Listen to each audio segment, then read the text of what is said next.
कुणीच चाललाय जरा कुणी चाललायचा हे गाव कुठलं आणि इथनं पुढं सरळ इथनं सरळ पुढं भागायवाडी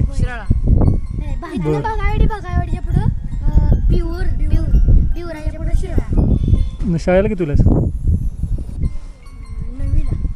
असा विचार करून सांगायला लागला का नववीला म्हटलं नववीला नसणार तू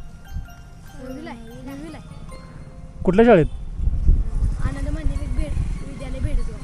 भेडेजगावला मग इथनं रोज येऊन जाऊन करतास का तिथंच राहतोस बरं बरं चालतंय चालतंय काय ना आलतो इकडं धर चॉकलेट जरा तिघाच नेतीन तुमच्या आणि आणले की देतो म्हणून एवढे जातात आता इकडं कुठे निघालायचा बाजारला बाजारात निघालायचं बरं मग पार्टी कसली रे पार्टी कसली पार्टी